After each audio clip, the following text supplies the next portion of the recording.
వైఎస్ఆర్సీపీ అధినేత వైఎస్ జగన్ ను స్మరించుకోకుండా చంద్రబాబు ఒక్క అడుగు కూడా ముందుకు వేయట్లేదు అన్నారు మాజీ ఎమ్మెల్యే టీజేఆర్ సుధాకర్ బాబు. సంబంధం లేని సమయంలో కూడా వైఎస్ జగన్ గురించి మాట్లాడుతూ ఉన్నారని వెల్లడించారు.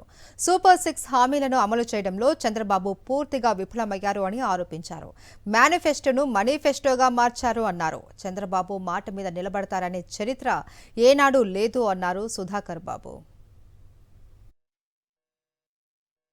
బీజేపీ విజయం సాధిస్తే వారి మిత్రపక్షమైన చంద్రబాబు నాయుడు గారు ఆ సందర్భంగా బీజేపీని అభినందించడం మాకేం అభ్యంతరం లేదు. కానీ ఆ అసందర్భంగా వైఎస్ జగన్మోహన్ రెడ్డి గారి నామస్మరణ చేయటాన్ని నిజంగా చంద్రబాబు నాయుడు గారి యొక్క వయసు మీద పడిన విధానం కనపడుతుంది స్పష్టంగా.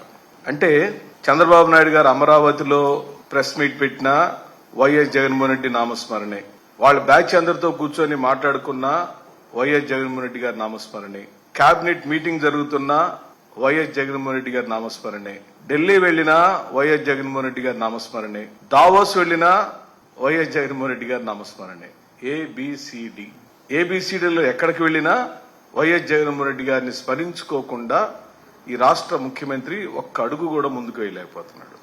ప్రజలకు ఇచ్చిన మాటను నిలుపుకునే విషయంలో ఘోరంగా విఫలం చెందిన ఈ కూటమి ప్రభుత్వ నాయకుడైన శ్రీ చంద్రబాబు నాయుడు గారు అది మేనిఫెస్టో అని ప్రజలు వారు చెప్పిన మాటను నమ్మి వారిని గెలిపించారనే విషయాన్ని మర్చిపోయి దాన్ని ఒక మనీఫెస్టోగా మార్చేశారు. వారికి, వారి అనునాయులకు, వారి పార్టీ నాయకులకు ప్రభుత్వం అధికారంలో ఉన్నటువంటి సంపదలను పెంచుకోవటానికి అది ఒక మార్గంగానే రాష్ట్ర అధికారాన్ని భావిస్తున్నారు. కానీ రాష్ట్రాన్ని పరిపాలించడం అంటే అది ఒక బాధ్యతాయుతమైన, గౌరవప్రదమైన, ప్రజలిచ్చిన అవకాశం అనే విషయాన్ని పూర్తిగా విస్మరించిన ఉదంతం చూశాం.